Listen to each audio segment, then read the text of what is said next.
we move on to the second part of chapter 2 of Beyond Innocence and Redemption. And this chapter is about dissenters in Zion. And I thought it would be good to start with uh, what you mentioned early on about this alternative views or dissenting views on Israel is actually the first and last uprising, a Jewish uprising. Could you elaborate on that, Professor Ellis? Well, thinking through our conversations, the beginning of them, which are already quite extensive, of Beyond Innocence and Redemption, and remembering that I wrote it during the Palestinian uprising, that many of these voices, the ones we're going through today and the second half of this chapter, were before the uprising, obviously, but came to the fore again within the uprising because we're now narrating the foundations of Jewish dissent on the question of Israel.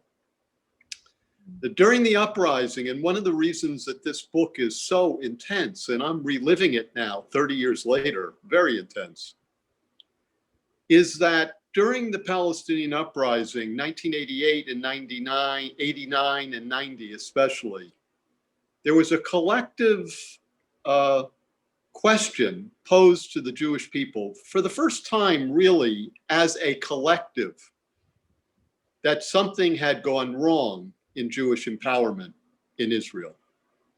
And American Jews were extremely upset across the board, including a lot of Israeli Jews.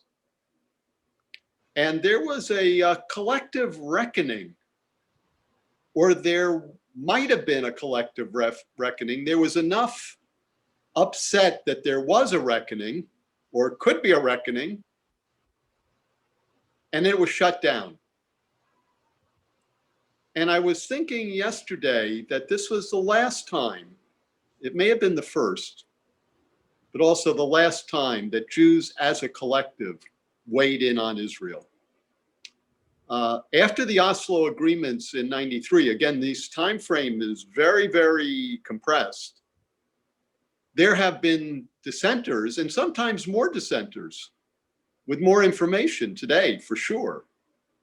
But as a collective, I'm not talking about just what I call Jews of conscience, but as a collective, there was a reckoning, or could have been a reckoning during this time period. It was closed down, and then it has never reoccurred, and I don't think it will ever come back. And Israel, in a sense, the leadership and the elite leadership in the Jewish community, the Constantinian leadership of the Jewish community, as I call it, said that we can't depend on ordinary Jews to support Israel, that ordinary Jews might be too upset with what they see and hear happening in Israel. We will now get new allies, including Christian Zionists. That's another story which comes up later in the book. But this is very important, this narrative. And even today, when we're talking about the dissenters in Zion, they spoke powerfully, but then were eclipsed by the state.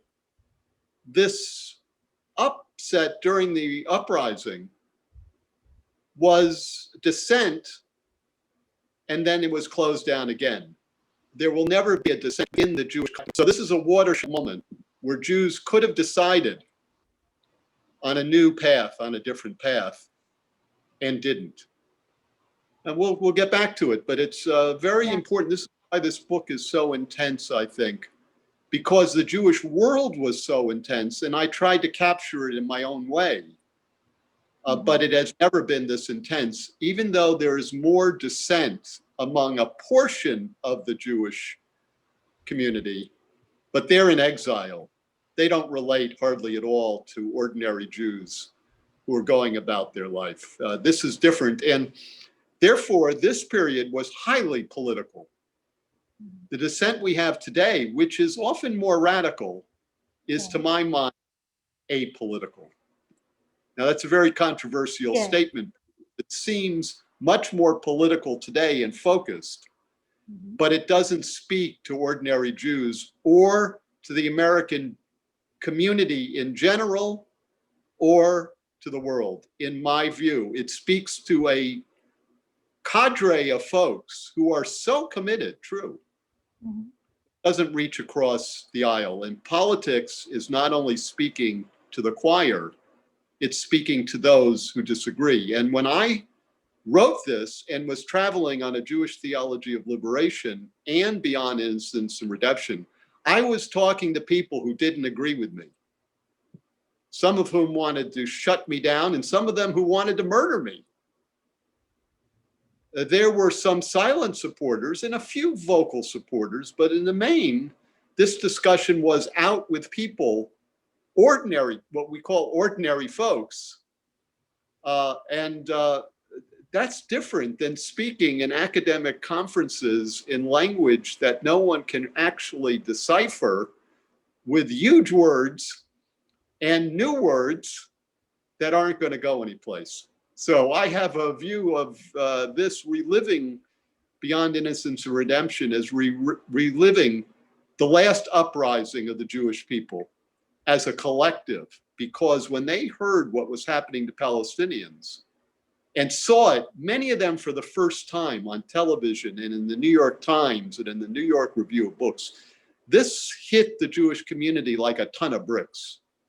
Well, And it's interesting about what you said, that that this is not a discussion where ordinary Jewish folks could participate, considering that now, I mean, you have more information available. I mean, there are so more documentation, more reporting of what's happening in Palestine. Why is that? I'm very curious. because people, there are many views on this, and I'm certainly not the only person to consult on, because I have an eccentric and eclectic view, no doubt, as I do on other subjects. But I appealed to the center of our tradition. And maybe that was a mistake, because that also didn't go anywhere, truly. So I can't simply say that the people today aren't going anywhere. Mine didn't go anywhere either. And maybe nothing could have gone anywhere. Maybe the occupation of Palestine was permanent decades and decades and decades before me, and now decades and decades and decades before those of us speaking today. But the issue of Israel is not going to be decided on the issues that Jews of conscience today in general emphasize, and it shouldn't be. It should be decided for Jews on the ethical heart of our tradition. The question facing us then, when I wrote this book, and today, is what does it mean to be Jewish? If we take that out, the Jewish community isn't going to go anywhere. And Jews are not going to accept that we've become oppressors or that we're colonialists. This is not going to be accepted by Jews across the community in America or elsewhere. The minority of Jews of conscience certainly have that view, but they're not going to be able to communicate that to other Jews, and other Jews aren't going to accept it, because Holocaust theology is also true. Okay. So this is a quote from from the book, where you said, one might say that there is now a tradition of dissent vis-a-vis Israel that is largely unmentioned by Holocaust theologians and unspoken, perhaps unknown within the Jewish community at large. So as we were talking about, the theology being an argument, and in that argument you include and you exclude. So their views were largely unmentioned by Wiesel, Greenberg, and Fackenheim, and Well, largely, I think it's important to say that not only largely not mentioned, they were not mentioned. Mm-hmm. When I used to speak about them in universities, you would have professors calling me a liar when I talked about this dissent. In other words, this dissent is completely buried, and 99.9% of Jews have never heard any of this dissent. So that's how how popular the popular Holocaust theology was. That it's Holocaust theology is so powerful that it swept away the tradition of dissent. They said they were a tradition of dissent itself, mm-hmm. and all other, especially about Zionism in Israel, either didn't exist or shouldn't exist. And for most Jews, including many Jews of conscience today, they are unaware of this tradition. Okay. So, but you said that the link between Holocaust and Israel, especially since after the 1967 war, in a sense, cuts off much of the most principled and interesting dissent that Jews have provided over the last century. So this, the Holocaust theology won after the 1967 war, and all of this probably, they faded away. Holocaust theology not only won, they won completely. Okay. All right. So let's look at this tradition of dissent in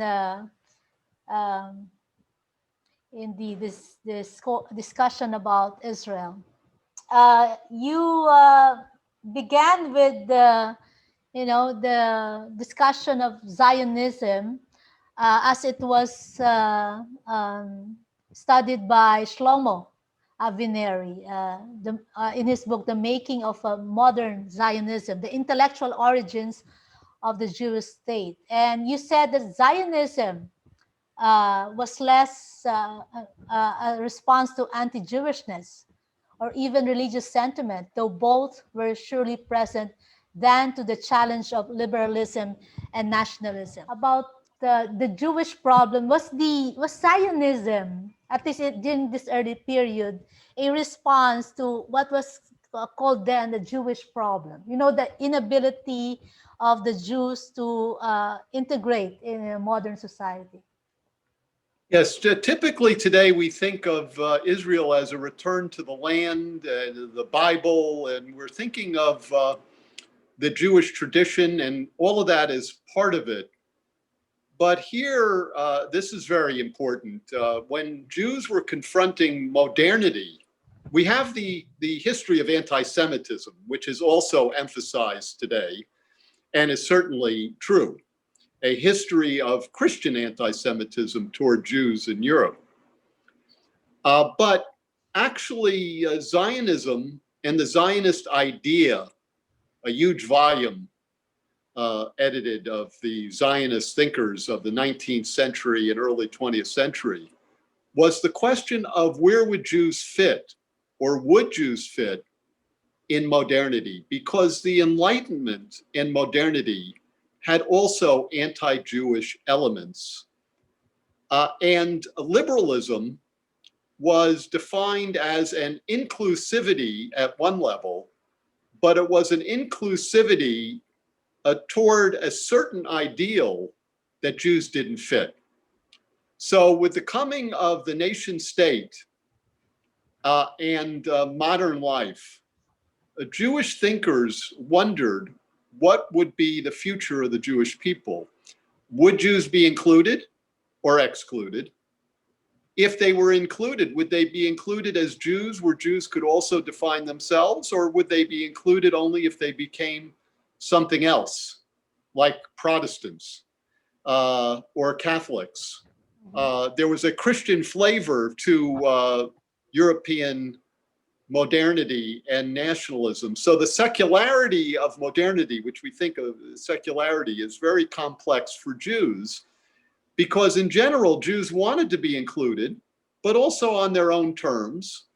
and the Reform movement in Germany, and also was a movement of inclusion in modernity, but a retention of Jewishness. And then there were others who wanted to retain Jewishness in a more profound way or a more obvious way. And there were also Jewish dissenters who didn't want the liberal modern framework because they thought there was so much injustice. So the point here, I think that's important, is that Jews have had an uneasy fit in modern life. It wasn't just Christian anti-Semitism, but because ambivalence toward Jews continues in modernity, and Jews also want an identity that is not completely separate, but has a separate focus. The question is, are Jews really with us? This is the Europeans asking, or alien within? The Nazis took that in an ultimate sense and said, these are aliens that are trying to subject us to them. But it's also an attempt to say, we can only survive if we have a national center or an empowered national center where we can be like others, but we can define ourselves. So the making of modern Zionism is very complex, but it has to do with the ambivalence of Jews through history that continues in modern times, and Jewish thinkers as trying to create a future for the people, saying, what does that mean? How can we navigate a Jewish future in the coming world order, which may try to include us or downplay us? Yeah. It's interesting because there's a long history of Jewish responses to modernity. I remember one book that you have shared with me, this book by Kadihi, about how Jews try to negotiate with being Jewish and with being part of a modern society. So he talks about Marx and Freud. It's very interesting, how you wrestle with modernity that offers some redemption, but at the same time not really redemptive. Exactly, and the idea that it could be closed down. Freud is seen by John Murray Cudahy in a fascinating book, The Ordeal of Civility. And The Ordeal of Civility, look, the makers of Europe, who are not Jewish, say Jews can be included. They're a backward people, but they can make it if they give up their Jewishness. And so you give up your Jewishness, but then you're vulnerable. Can all Jews give up their Jewishness? Can all Jews come into the core culture of modernity? And what happens when you give up the essence of who you are in order to assimilate? Now, other people have this question then and now too. Of course, the Irish, women, African Americans. But it was focused on Jews at that time, and has been, because the focus has been on Jews for thousands of years in different ways. And Jewish leadership, whether it's in psychoanalysis, politics, or religion, and Zionism too, is basically a way, how do we navigate Jewish survival and success in a world that's ambivalent at best about Jews? And how do we keep our identity and be included? And how can we keep from being excluded or everything taken away from us in order to join up with what in the end? So these you can look at, and Karl Marx, Jewish too. His uncle was the rabbi of Trier, and it's a fascinating view of Jewish leadership. And Holocaust theologians are Jewish leaders trying to navigate Jewish survival and thriving after the Holocaust. So we don't want to look at theology or psychology or politics. just as political. There are other dimensions, especially when it comes from oppressed peoples and singled out peoples in different cultures. And Jews are certainly singled out in Europe for over 1,000 years. Yeah, but this is it's really fascinating for me because when I look at the movements of nationalism, at least and we were part of it. When the Philippines was colonized by Europe, by Spain, we revolted, and there was a sense of nationalism, of independence from Spain, but this is different because the Philippines, we have a land, so we can say, well, we want to be on our own, get out, we want to rule ourselves. But for Jews, and I'm thinking it's like people colonized within Europe who are also Europeans. It's very interesting.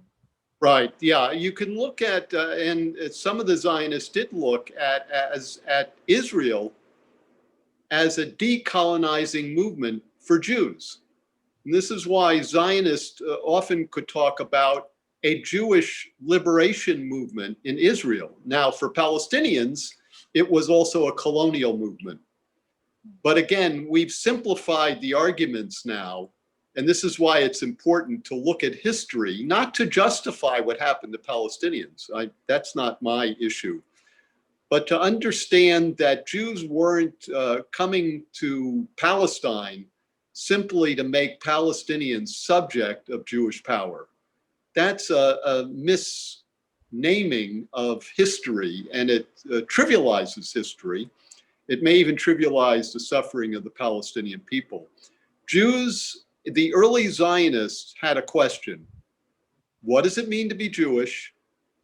What does it mean to be Jewish in a coming modernity, in a coming nationalism? We are in many places colonized by others in different ways. We are a subject people in diverse lands. Can we come together and liberate ourselves and participate in the world with our own center, with our own values? Can we contribute to the world? And the other idea was, if we don't do something now, we're not going to make it. Now, the early Zionists did not predict a Holocaust. Yeah. But if you look at these writers in the 1880s and 1890s and 1900s, and what happened in the 1930s and 40s, this is a very compressed time period. Yeah.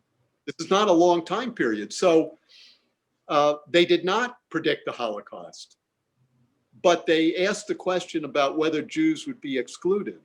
And in Europe, ultimately, they were not only excluded, they were murdered en masse. Yeah. So in a way, the solution to the Jewish problem came with Nazism. In Europe, the Nazis, quote, solved the Jewish question.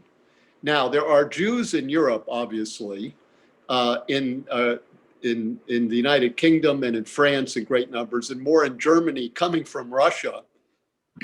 So there are Jews in Europe, but in effect, the Nazis finished Jewish civilization in Europe that had been built over 1,000 years.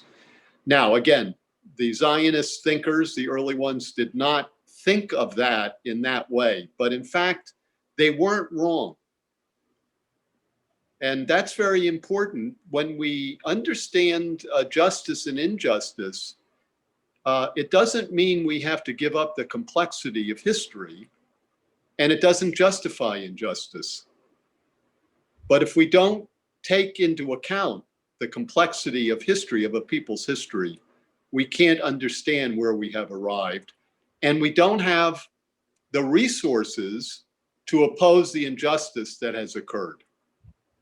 We get a superficial understanding of what happened and a superficial understanding of how to resolve it.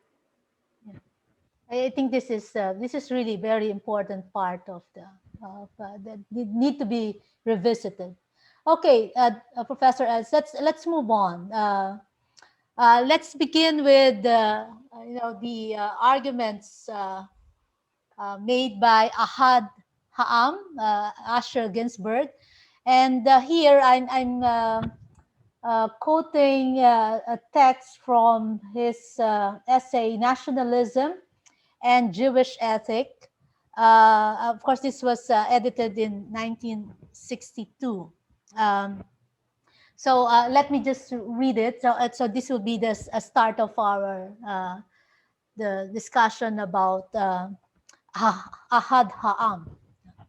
So Judaism seeks to return to its historic center in order to live there a life of natural development. Okay, by the way, this is, you said that there are actually two divisions of Zionism during this period. This early Judaism was divided, early Zionism, I'm sorry, was divided into two divisions. Categories. Political Zionism, represented by Theodor Herzl, and cultural or spiritual Zionism, and which you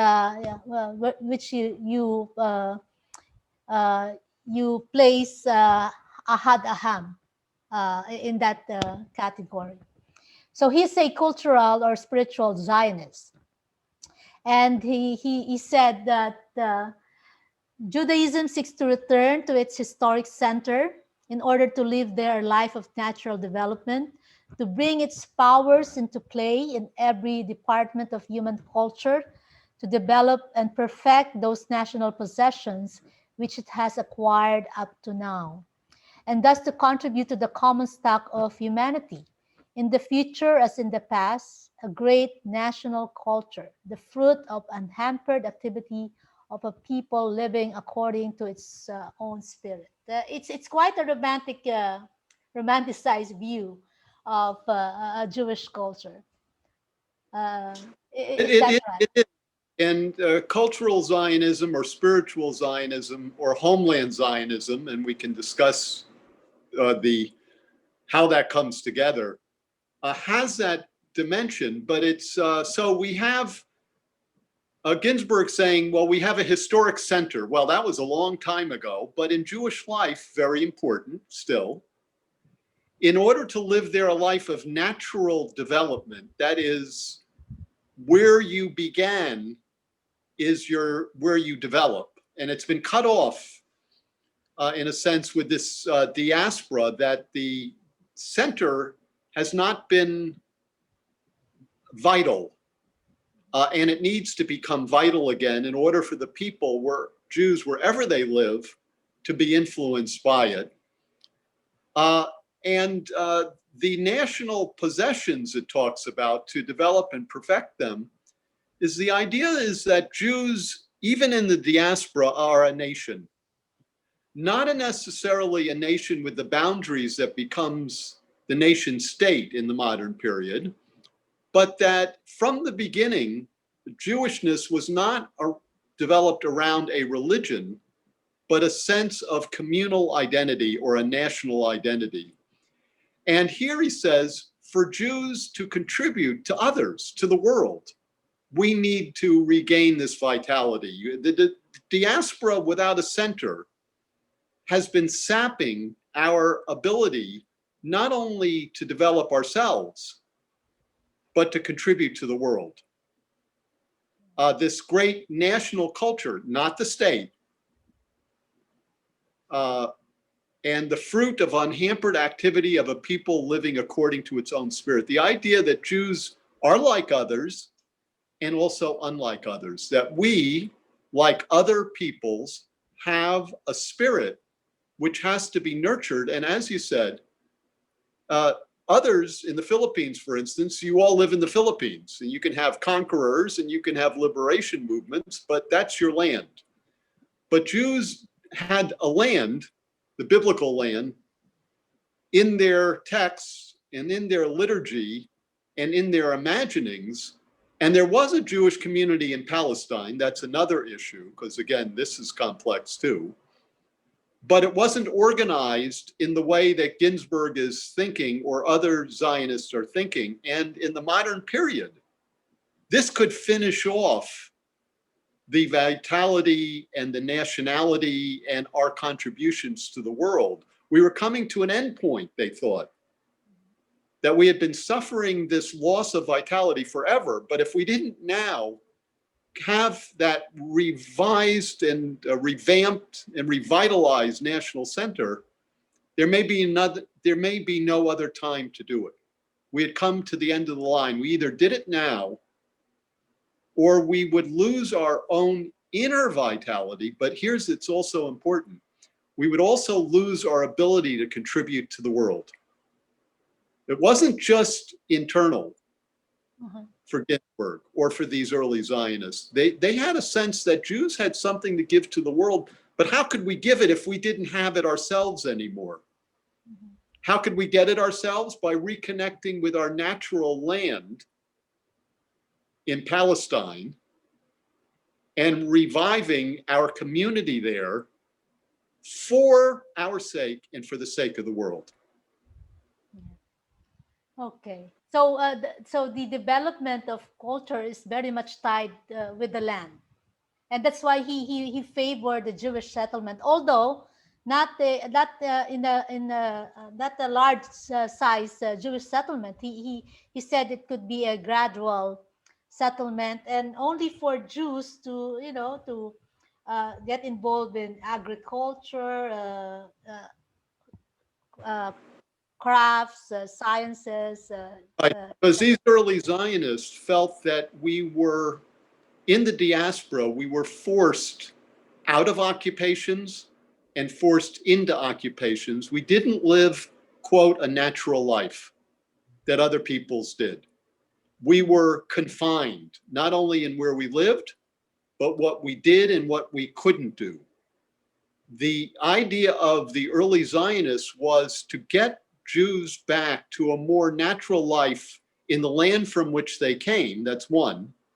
But also throughout. So Jews would be bankers, but they'd also be farmers. Jews would be business people, and they would also be thinkers. Jews would be maintenance people. Jews would be criminals. They wanted, they didn't want Jews to be criminals, but they wanted a more natural, what they call the natural life, which they were deprived of in the diaspora by authorities who wanted them to do certain things and prohibited them from doing other things. It was an unnatural existence, both because Jews weren't in the land of their origin and because they were colonized. They were subject people. Yeah. This is, again, very important. It wasn't just that Jews had communities in the diaspora. They were ruled by others. That's not natural. Yeah. So even though this Zionists, they are actually Europeans. They were born in Europe. They were raised in Europe, but there is a sense that they don't actually belong to Europe, or they're not actually treated as Europeans. Yeah. So there's this yearning we have for. This discussion of white Jews and white privilege today, which is very important. But the Jews of Europe were not considered white. They weren't considered European by many Europeans and European leadership, and by the Catholic Church and by Protestants. This is so. The idea that Jews were Europeans, well, they lived in Europe, and a lot of them felt European. But when the chips were down, they weren't considered fully European. In fact, often they were considered alien. And what Ginsburg and others were saying is this is unnatural and unsafe. And how can we contribute to ourselves and others if we are a subject people to people who aren't us, who don't have our community's best interests at heart, and where we can't develop our true strengths? Okay. All right. Let's move on to the next slide. And this is actually after Ginsburg have visited Israel, the land of Israel, and this is this is what he discovered, and he said, "We who live abroad are accustomed to believe that almost all Eretz Israel is now an inhabited desert, and whoever wishes can buy land there as he pleases. But this is not true. It is very difficult to find in the land cultivated fields that are not used for planting." And he also said, "We who live abroad are accustomed to believing that the Arabs are all wild desert people who, like donkeys, neither see nor understand what is happening around them. But this is a grave mistake. The Arab, like all the Semites, is sharp-minded and shrewd." So this is this is an eye opener for him when he finally went to Israel and saw this, all of these ideals of natural development of culture, tilling the land. It's the it's sort of dawned on him that this is not going to be easy. Yes, and here we come into another dilemma. The people who are writing, the early Zionists, are European, as you said, and they're also not included as Europeans by many Europeans, but still, they have a European sensibility. And they come to Palestine. When they finally come to Palestine, they say, "Oh my God, this isn't exactly what I imagined." And in fact, there are people here, Arabs, who aren't exactly the way I even imagined Arabs would be. It's not empty. That's number one, the land. And number two, the Arabs that I might have thought had been here aren't what I thought they might be. There's something else. And so in that sense, it's a European coming to a non-European land and saying, "Oh my God, this is quite different than I imagined. It's not the biblical landscape. It's not a desert. It's not empty. It's not backward. There's a real thriving Arab population, and they have a life. They have a real life. And now we may need to have a center here, but wait a minute," he says. "We've got to negotiate this center. It's not just for our taking." And later, he says, if we take it, the ramifications for our enterprise are dire. So it's very important to emphasize the Jews of Europe weren't always seen as European, but they were also European. Yeah. So they had a lot of the same prejudices that the Europeans had toward non-European peoples, even though these Jews weren't considered fully European by many Europeans. Yeah, it's a double consciousness. And again, this is very important. Would you say that this is also quite Orientalist?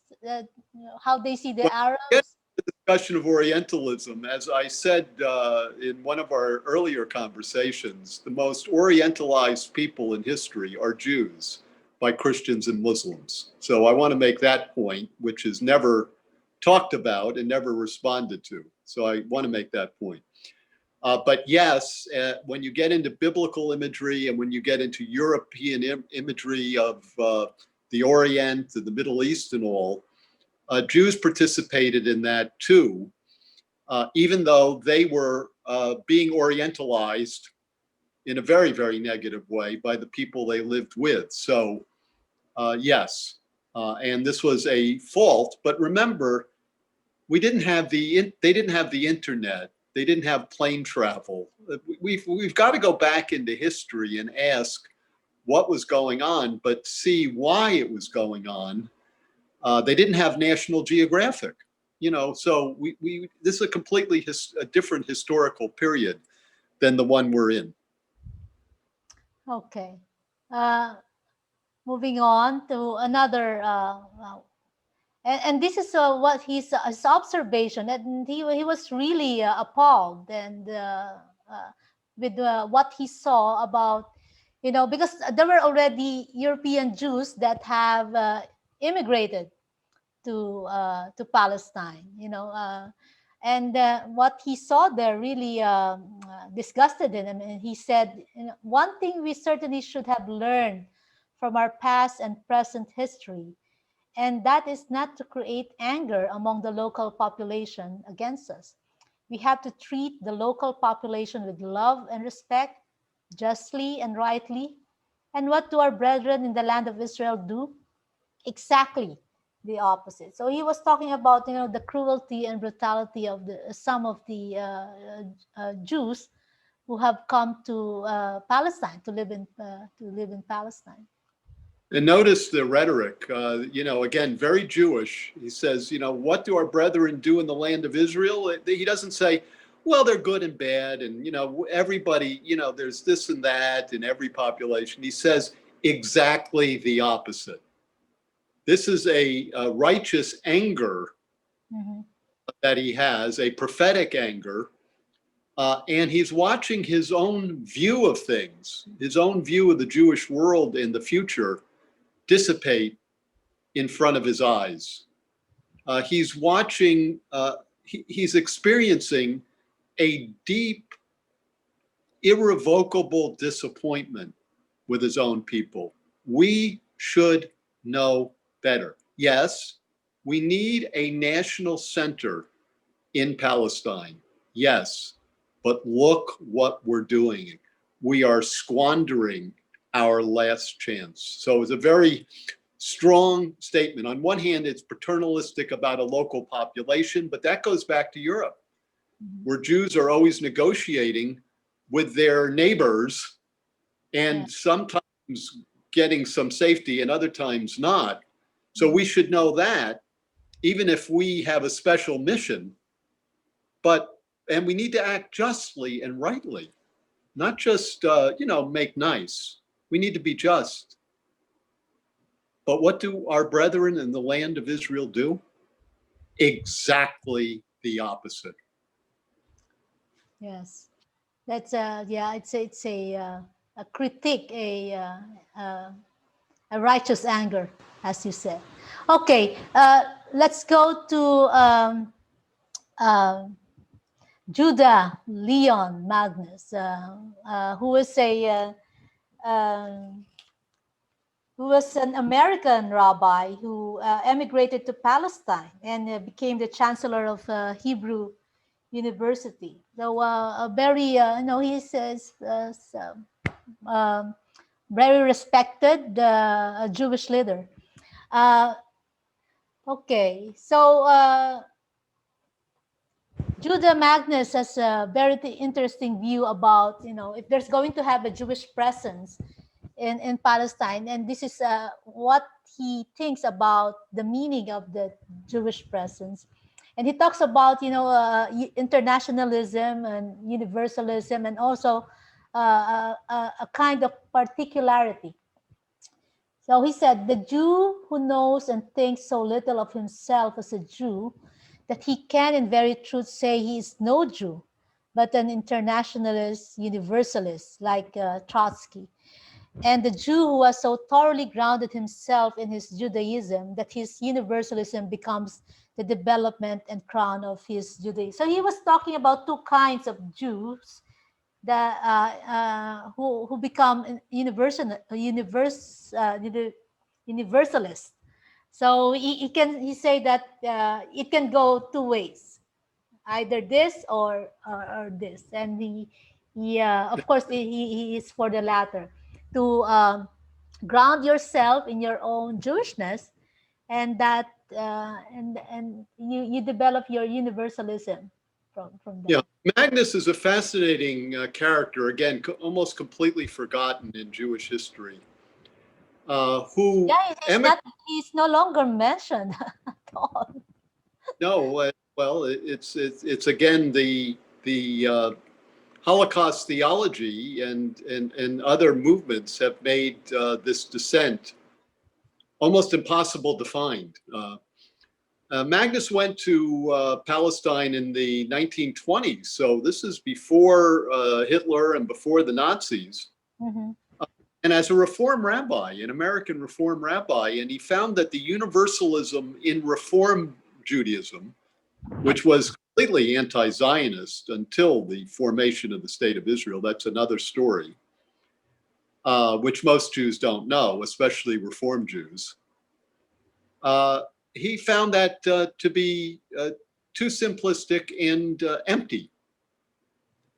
So he wanted to ground himself more in a Jewishness, in a Jewish particularity, which Reform in his mind didn't carry any longer, but wanted to remain open to the world, and felt that the grounding in Jewishness, a deepening of his Jewishness, would open him more profoundly to the world. And to do that, Jews had to have a center in Palestine. Again, not a state, but a center where there would be a Jewish community working with the Arabs of Palestine. And it was there that Jews could ground themselves more in their Jewishness and in their contribution to the world. So Magnus is truly an important figure, the first chancellor of Hebrew University. So he's not a minor figure in Israel, and he's not a minor dissenter. He's carrying what becomes the flagship university of the State of Israel. And he's going to have some rough sledding, and in the end will oppose the State of Israel in a very profound way, which almost no Jew has done since. But here he's saying, and in many ways I agree with him, the internationalist, universalist, I don't know about Trotsky so much, that's another question, but when Jews say they're not really Jewish, they're not concerned with Jewish and this and that, it usually means they're deeply embedded in a Jewishness, even in their rebellion. But Jewish particularity is very important in order to ground our universality. Some Jews believe that giving up their Jewish particularity makes them universal, but Magnus believed that by becoming more deeply Jewish, you have more to contribute to others, which of course I believe as well. And this has something to do with Magnus, with the prophetic. The Reform movement had talked about the prophetic in a liberal democratic way, and I think sometimes in a superficial way. But he is grounding the Jewish prophetic in the land as a way of contributing that prophetic to others. And he is also going to see that possibility squandered in his lifetime. Okay. And this is, and you also pointed out that, you know, the way Magnus look at this Jewish particularity and universalism as something coming from strength. So he says that many a Jew of the latter type is himself predisposed to his higher attitude, but he's afraid that his people is not strong enough nationally to bear this development. The question is really fundamental, and my answer is that the Jews are strong, vital people, and not a weak one. And this despite pogroms and wandering. So that particularity comes from strength, that's not a weakness, but the strength. What does the significance of that? Well, Einstein had this too, very interesting. Einstein's writings on Zionism. We don't think of it today, but back then, there was a sense that Jews had been beaten down, and that Jewishness, almost accepting the broader cultural perspective that Jews were very particular and tribal, and that was a thing of the past. Mm-hmm. And that we didn't have enough strength to do things collectively or as Jews. And Magnus is saying, yeah, there's a lot of Jews who feel this way, and therefore they pretend like they're not Jewish. Mm-hmm. But in fact, we have a strength. We have a vitality. And despite all our sufferings, we need to reclaim, or because of them as well, we need to reclaim that strength don't be afraid. We can do it. We think today of Jews as being very assertive and very sure of themselves. But if you Einstein's writing, and Magnus too, at the time, there's a lot of stuff about Jewishness, like with any minority group, by the way. Yeah. Where African Americans or women or Latinos say, you know, we're not really up to this. And then the leadership says, yes, we are. We are up to this. Get it together. Let's go. And you have this self-image within that's saying, well, I'm not really as good as the other, or I'm not able. We don't think of Jews today in that category. But in fact, there was a lot of that back then because Jews had been beaten down, and Jews did not have a sense of themselves, not all, but some. And Magnus is saying, we can do it. Look at our history. Yeah, we've suffered, but we have so much to contribute.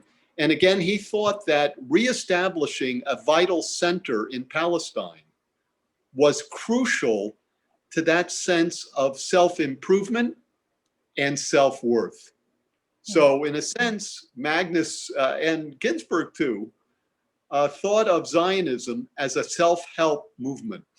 That's a self-affirmation movement. A self-affirmation. Yeah, because I mean, after 2 millennia of discrimination, oppression,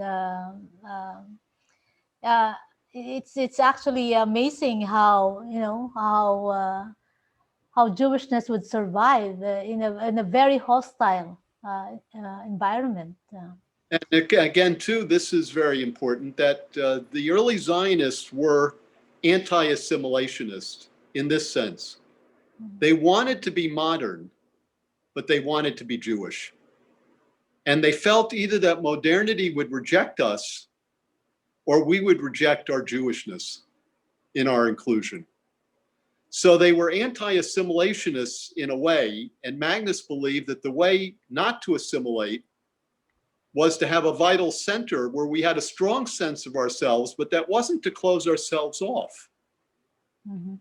It was to contribute to others. By the way, Jews of conscience are also anti-assimilationists. My belief is that Jews who rail against contemporary Jewishness for being too closed in on itself and too self-involved and too powerful for its own sake are basically saying, you're squandering Jewishness.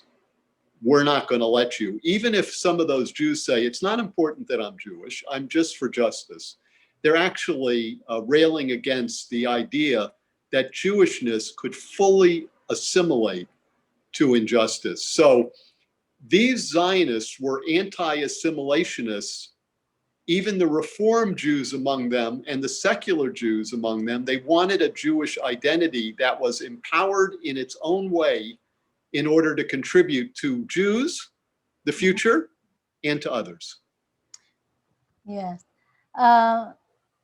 Yeah, there's a similarity between the Jews of conscience and the early Zionists. And that's something that would be, I think, interesting to explore further. Now,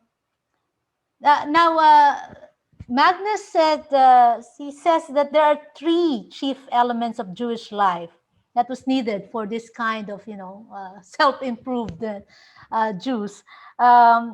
And he enumerated these 3. He said that the first one, and this is in order of their importance, the first one is... You have to put the slide up. Oh, I didn't. So I'm going to quote from the book. I wasn't, but I want to bring this up because this is, I think, very important in the discussion. The 3 chief elements is 1, the living Jewish people around the world.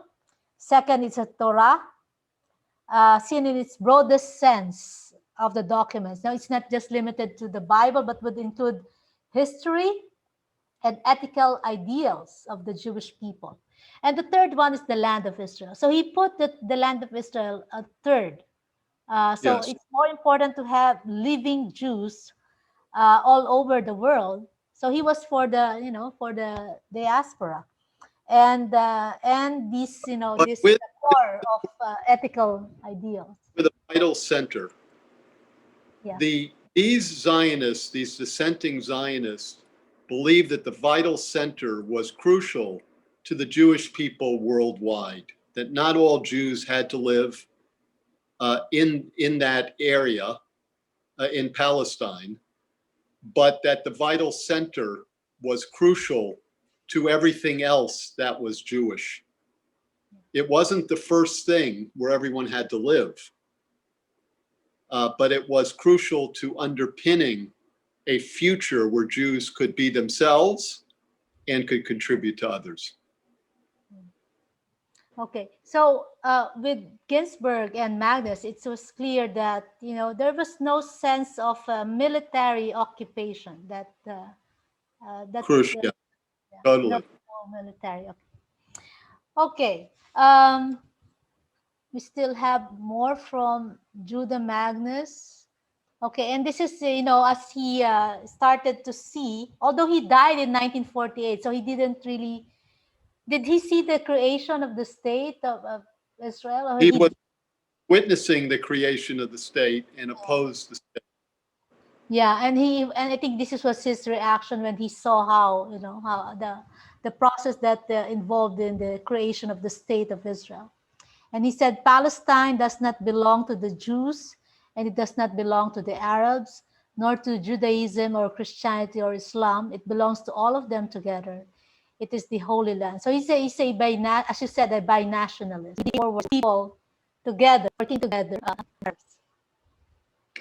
Yes. Now, again, we have to, at another point, go into the question of these early Zionists like Ginsburg and Magnus and then Hannah Arendt. They are Western, European, and Magnus is an American. So there is an imposition on the Arabs of Palestine. There is a Jewish community there that's been there forever, in a sense, but small. And these are Jews who are coming from outside and who have a way of looking at Palestine for Jews and Arabs from the outside. So when he says it doesn't belong to Judaism or Christianity or Islam, everyone could agree with that. But he is placing Judaism there in another way than it has been there, and belongs to all of them together. Well, yes, but it's going to overtake the Arabs of Palestine in many ways, and the indigenous Jewish community there in other ways too. So they are, again, going back to this, European and now American. So they do have that view, which Palestinians could say, yeah, well, it doesn't belong to Judaism or Christianity or Islam, but you're bringing a Judaism in a very different way.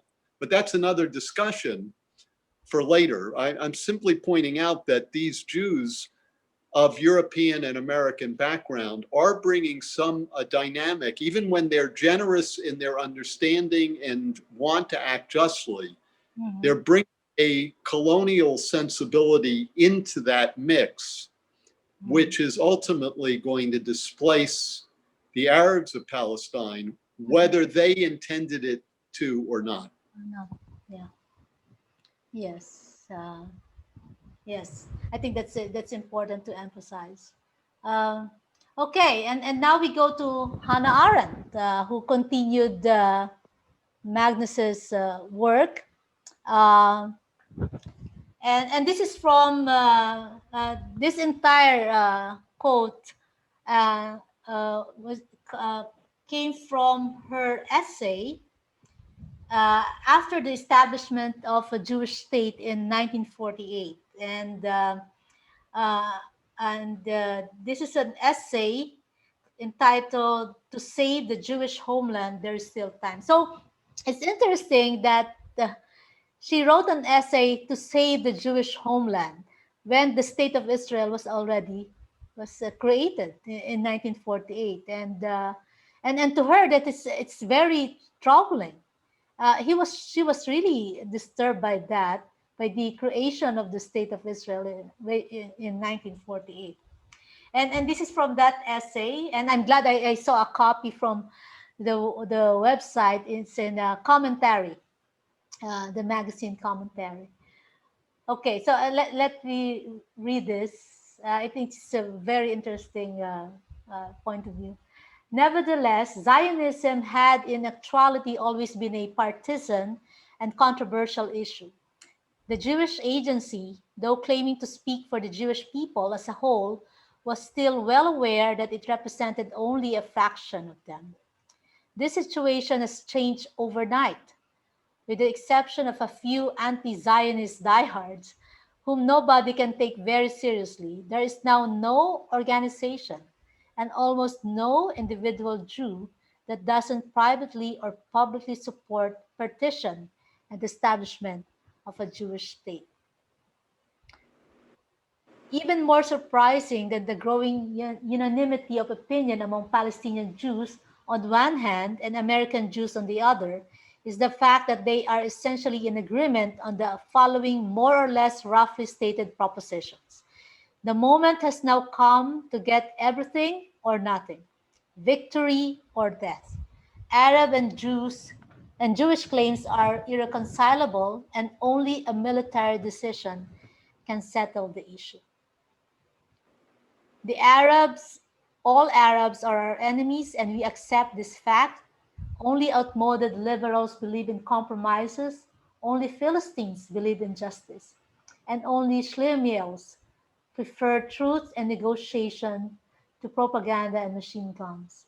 Jewish experience in the last decades, or over the last centuries, or over the last 2,000 years, has finally awakened us and taught us to look at for ourselves. This alone is reality, and everything else is stupid sentimentality. Everybody is against us. Great Britain is anti Semitic, the United States is imperialist, but Russia might be our ally for a certain period because her interests happen to coincide with ours.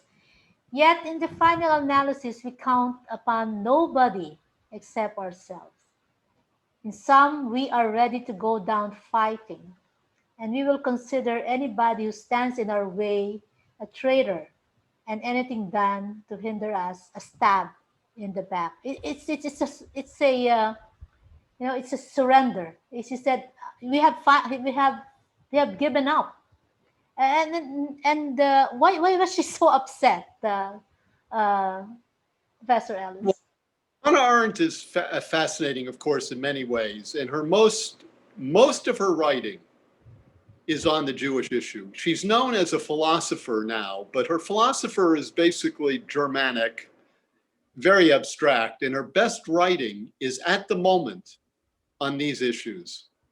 She's writing as a contemporary blogger, I would say, and that's when Hannah Arendt and most Jewish writing is the best, not these philosophical essays. And she is she is a refugee from the Nazis, so she knows what it's like. She's come to America, and she is working with Judah Magnus, something that few people know about. Again, this history has been erased in a way. And Magnus is completely against the state of Israel coming into being, and in fact is lobbying the President of the United States directly, speaking with him, and Secretary of State Marshall, not to accept Israel's declaration of statehood. And Hannah Arendt is with him completely, and for this reason. Hannah Arendt, like Magnus and like Ginsburg in their own way, believes that there should be a Jewish presence, an enhanced Jewish presence in Palestine, what she calls a Jewish homeland. And that would preserve Jewish culture, enhance it, education, Jewish literacy, including the Jewish language of Hebrew. And that would be also our place to contribute to the world, especially after the Holocaust. But what's happening is we are taking on, what Hannah Arendt believes, and Magnus as well, we are taking on the attributes of the other nations, statehood, power, do whatever we want, might makes right, to hell with everyone else, everyone is against us, everyone's anti-Semitic. The idea of a state is going to foreclose everything Hannah Arendt wants from the renewed Jewish center, including making Arabs enemies of us, because if you displace and demean another people, they're going to fight you for good reason because they want justice.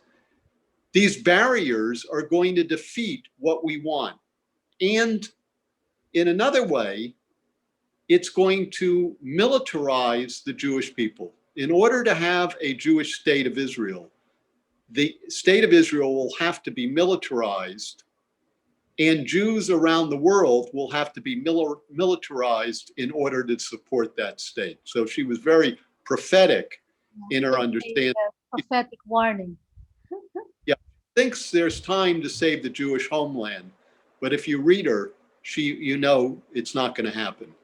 So again, a very strong statement. What do you think? She's basically saying these Jewish leaders are idiots. They're leading us into a darkness from which we will never emerge by being proud of achievements that we should not be proud of, and by doing things that no Jew should be associated with. A very, very strong criticism. And then Arendt had 5 propositions, which is there's still time. If we would do this, that we can still save the Jewish homeland, not the Jewish state, but the Jewish homeland.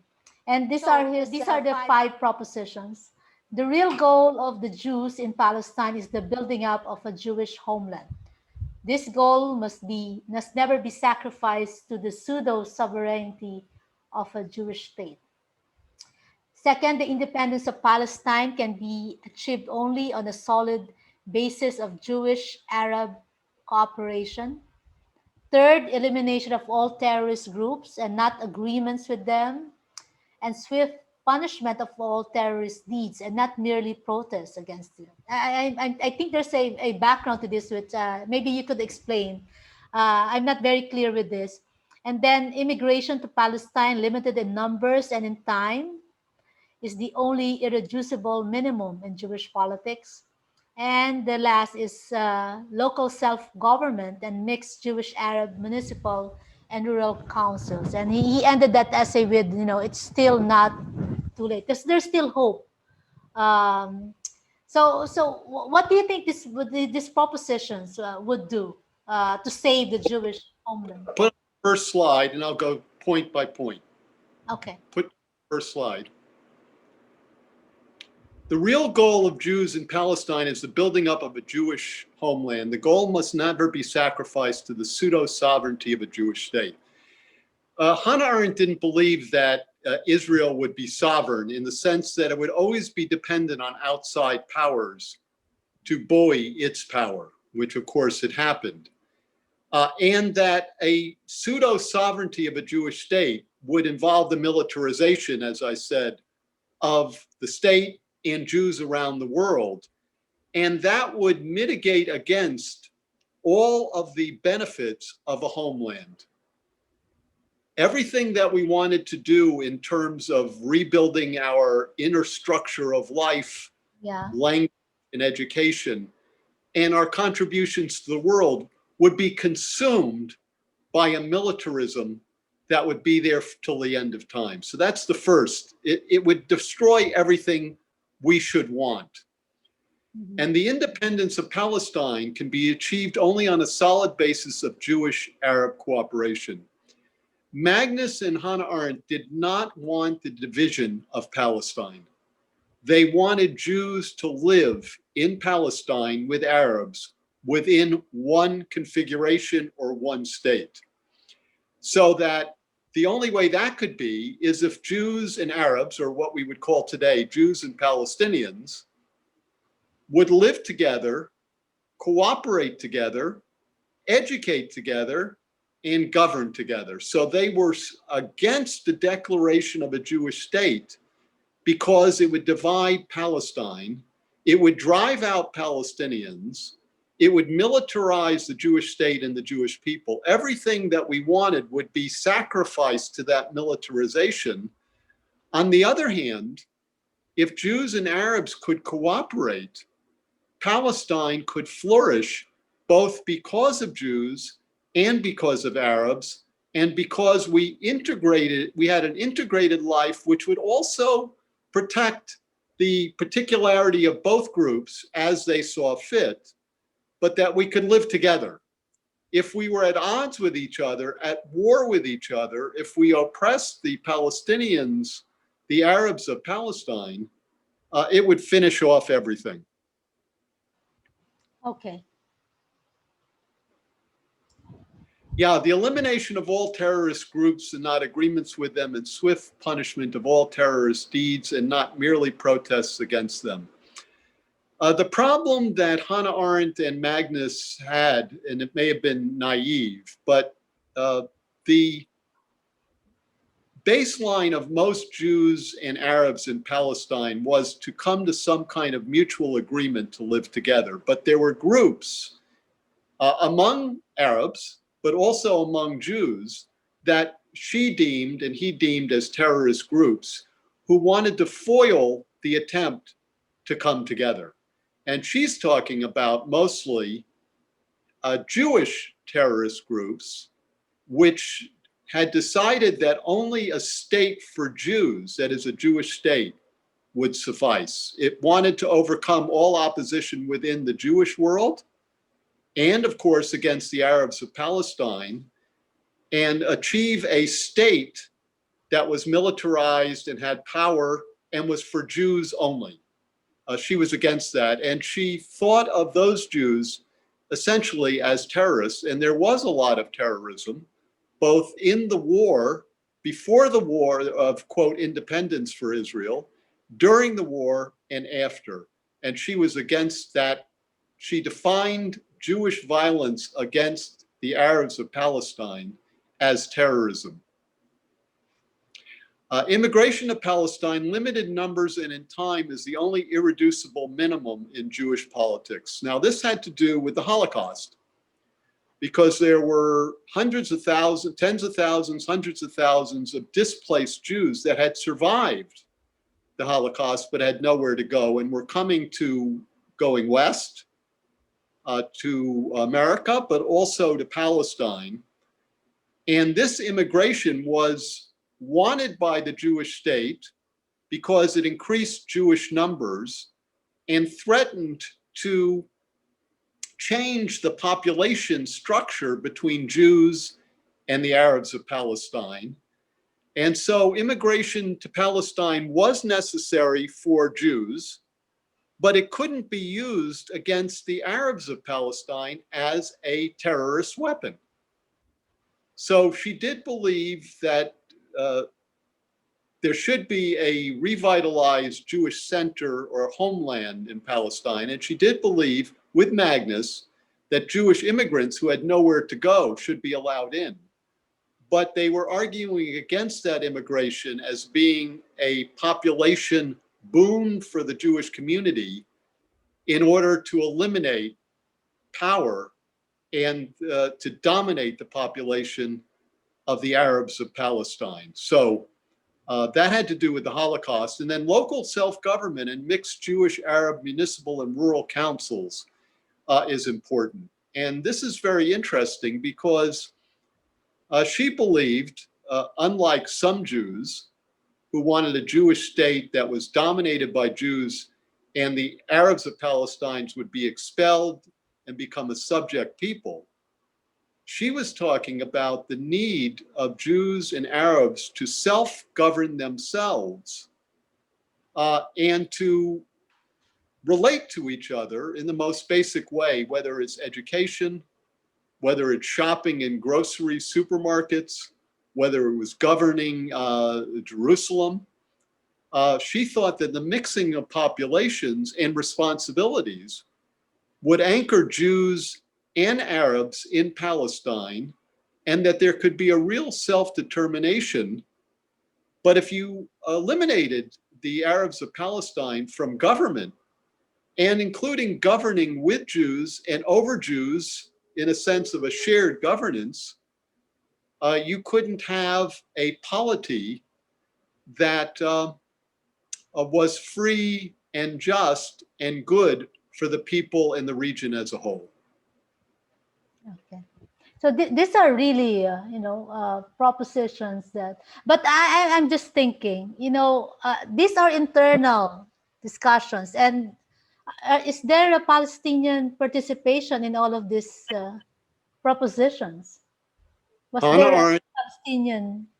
Hannah Arendt, the European Jew, and when you read her closely, you can see that she also has a colonial mentality toward Arabs. The view of Magnus and Hannah Arendt and others who were, from our perspective, very good on the issue and who have been erased from Jewish history in many ways, was also had a Western mentality that Jews coming to the land, even for a Jewish homeland, would help the Arabs of Palestine, who were in some ways backward and needed a boost within modernity. So Hannah Arendt had a sense, being quite German and Western and quite educated, that the Arabs of Palestine needed us.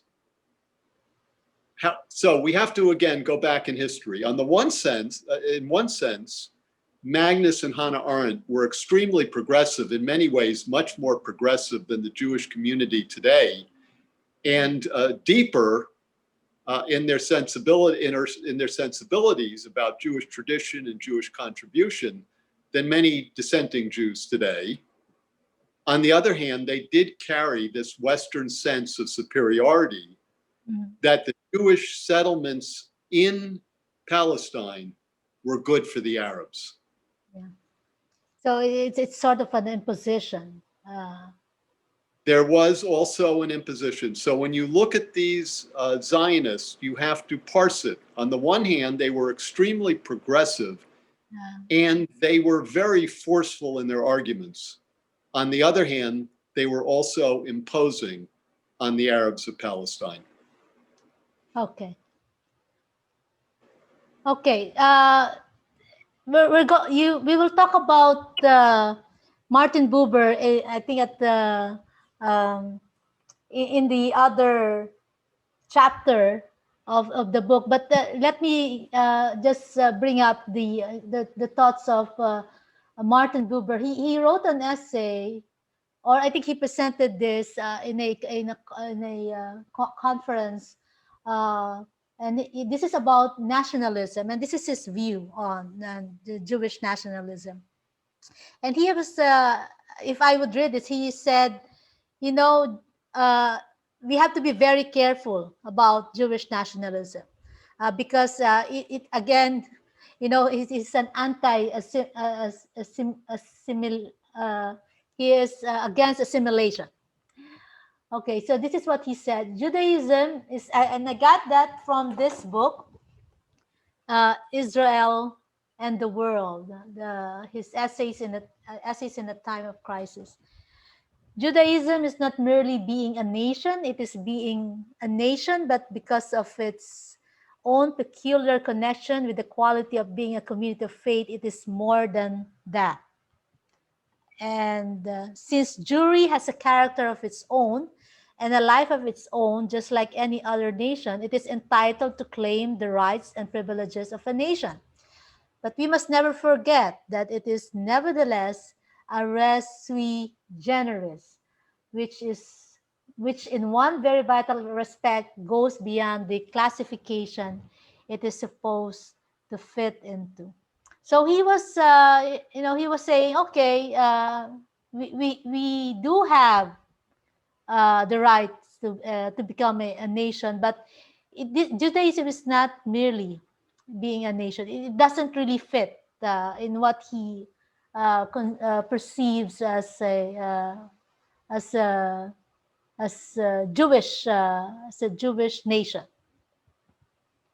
Buber, of course, is a fascinating person and is known primarily for his book, I and Thou, Yeah. and forgotten in Jewish history as another well-known and respected Jew internationally who was against the establishment of the State of Israel. This is very important to remember. I'm reiterating it because Magnus, Hannah Arendt, and Martin Buber, three of the most special Jewish thinkers and actors of the 20th century, and Hannah Arendt and Martin Buber are famous and still read, Yeah. vehemently against, acted against the formation of the State of Israel. They were against the State of Israel as a state, Israel as a state, because they believed this was not the path of Jewish life. And they also believed that it would overtake everything that a Jewish center in Palestine would bring. They were all right in many, many respects. Here, and we're going to come back to Buber later as we go on with our conversations, because it's absolutely wonderful and perplexing, of course, Jewish figure, a very prophetic and complicated. He believes that Jews are a nation, that we were formed as a nation, not just a religion, back in biblical times. And Buber is a great biblical scholar and a linguist, a fascinating man in many, and a philosopher and a theologian, and a social scientist. We are a nation, but not a nation state. We're ancient in the sense of nationality. We were given birth as a nation, as a particular community that has carried through history and needs to emphasize its particularity for its own self, but also as a way to give to the world. And the reason that Jews are different is, from his perspective, Jews are the only people that were created as a nation and as a faith at the same time. And we retain that. We're losing it in the diaspora because we don't have a center. And Buber, like Hannah Arendt, escaped from the Nazis. Buber fled Germany in 1938, came to Palestine. Hannah Arendt left and came to America. So they both knew about the violence of the Nazis and the need for Jewishness to continue after. Now, this is a counter, though, to Holocaust theology. And we can come back into that in another time. But Buber argues that Jews are their own being and have their own vocation, which is very important to Jews and to the world. But we also need a place, not a state, but a homeland to make that more concrete. Not that all Jews had to live there at all either. We could still have a diaspora, but with a center that was revitalized. So he's arguing here that Jewishness and Judaism is not just to be accepted by others and to assimilate completely. He's an anti-assimilationist too, but not to be only among ourselves, that our particularity opened us to the world, and that Jews are, in his estimation, different than other peoples. We have a different indigenous reality, which also needs an anchor in the land, but is not defined by a state and a kind of nationality that is modern. Yeah, it's interesting that it's I most people would like myself, most people would know Martin Buber as a mystic, as a Jewish mystic, I and thou, and actually I was very surprised that he was actually very political. I mean, his essays on this book are really, these are, but he was able, brilliantly, he was able to combine, his politics, being in the world, and also this trying to be faithful to his own Again, tradition. Hannah Arendt, his most interesting writings, other than I and Thou, are his essays as the situation in Palestine is unfolding. And he is very strong. He is lecturing the prime minister of Israel. He's meeting with the prime minister of Israel and saying, you can't do this, you can't do this, you can't do this. These are very, again, almost like a blogger we would call today, or someone on Facebook, where he's responding to the immediate crises. And he's highly political from a particular Jewish standpoint, reaching out to the world. And he believes that if we occupy Palestine and create a Jewish state and permanently oppress the Arabs of Palestine, everything we wanted from a renewed homeland would be squandered. And he watched it being squandered like Hannah Arendt and Judah Magnus. He saw it with their own eyes. Yeah, and that must be very devastating. I mean, for Buber and Magnus and Hannah Arendt. But like Magnus and Hannah Arendt, Buber was also Western European. Yeah. And he had a colonial view of the Arabs of Palestine. He wanted to live with them. He wanted to negotiate a shared existence. But he also believed that Jews being there in greater numbers, not in a state, but in a homeland, would benefit Arabs and Arab culture, which he believed was backward. So again, we have this situation of a vision of Israel-Palestine that today would be considered radically egalitarian compared to what we have today. So really on the cutting edge and speaking publicly to power. I don't mean academically, I mean in the public realm. Very strong. Magnus, Hannah Arendt, and Buber are models of that. On the other hand, they also had a colonial mentality and a Western European mentality toward the Arabs of Palestine. Right. So in a way, that's also the exclusion. So Holocaust theology excluded them.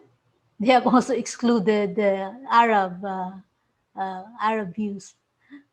So yes, okay. well, these figures would be considered almost self-hating Jews in our discourse today. I mean, it's just an amazing thing that these extremely prominent and universally acclaimed Jews with such a beautiful understanding, flawed but beautiful understandings, would be so diminished in contemporary Jewish life by the militarization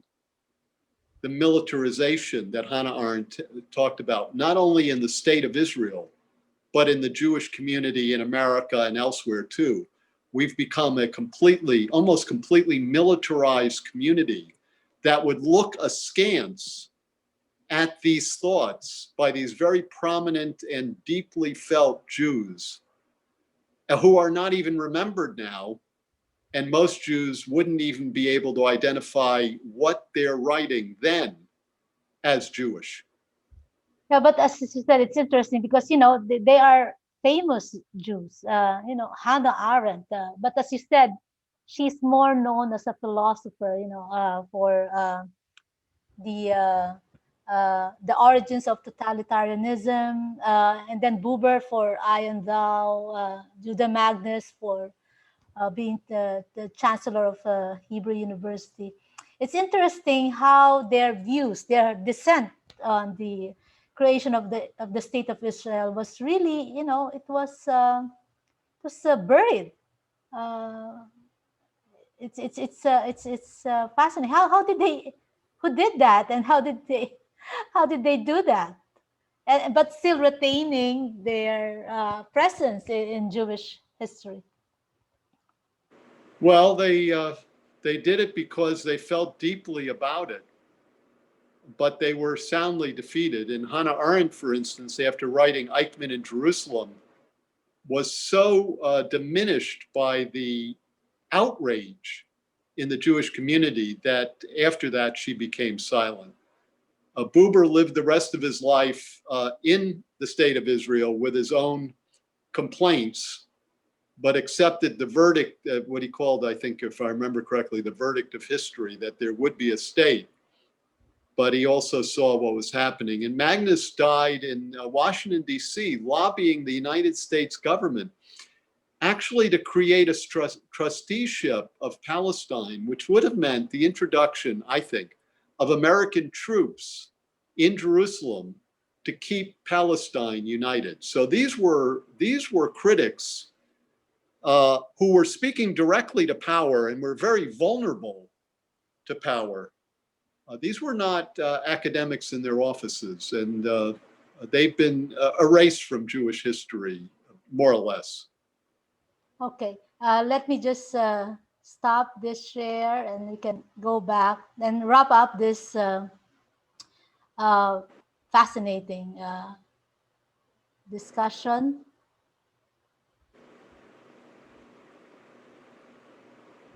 Okay, that was a okay. Just like the our discussion on Holocaust theology, more than 1.5 hours but this is very important because as you said, this they're no longer spoken about, and because the battle has been won by the by those who legitimized the state of Israel, and has made it quite a religious obligation to support it and to say yes to it. Oh, so Yes. that's really sad, what Well, do you say? here's the deal, though, that State Zionism has won completely. But Jews still don't discuss Israel as a state. They discuss it as a dream or as something that they don't want to discuss anymore, that they just want to have there. And meanwhile, Israeli Jews are leaving in droves, and Palestinians have been forced out. And you have Jews of conscience that are growing in number and radicalization. And you have a civil war within the Jewish community, which Hannah Arendt predicted, that has grown stronger. And Constantinian Judaism has grown stronger. But all of it has been squandered, all of this hope. And even the Holocaust has been trivialized. So the question that faced me when I was writing the book and faces us today is what to do. And part of what this book does is it narrates and preserves a lot, including the dissenting voices during the uprising, which have been lost or diminished in Jewish memory.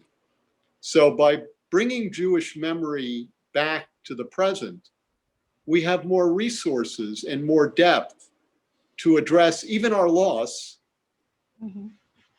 and which might help us create a path that one day might be taken to change what has been lost. It may be impossible, but it's certainly impossible without these voices, including their flaws, being brought to light and discussed and preserved, including the voices of Jews of conscience today, which needs to be narrated, preserved for future generations. So this is like an archival visit to my book and to those in my book, which are more relevant today than they were when I wrote the book, and which I'm now reliving through you. And it may have been easier for me to write the book than reliving it through our conversations, because it brings to my mind, too, the intensity of that time for me, and the fact that it's been lost to history, too. So what is lost can be regained in another framework if we keep at it. But if we believe that Jewish particularity is unimportant, it's not going to matter whether we win or lose. Yeah. And these writers and actors, political actors, from different backgrounds. One, a German Jew, one, a religious German Jew, Buber, a secular German Jew, Hannah Arendt, an American Reform rabbi, and Ginsburg, from a Hasidic family, and and then if you get all the voices in Beyond Innocence and Redemption, you have a tremendous tradition that we need to pay attention to. Yes. So as you said, that is the gain. Perhaps, so many had been lost, but that's the gain, the tradition of dissent that these individuals have represented for us. So I think we'll end. That's the end of the chapter, and the next chapter is on the tradition of dissent, which is we will delve more deeply into what that means and its relevance for today. So thank you so much, Professor Ellis, for this. I know I exhausted you. This is a very exhausting, and as you said, you're reliving it, so it must have been traumatic as well. But thank you for your generosity. This is very. I've learned so much. It's very helpful for my education. I don't know much about this history, and so this is very, very, very helpful for me. And I'm sure, and I hope that it will also be very helpful for those who are searching for a way to speak, to find their voice.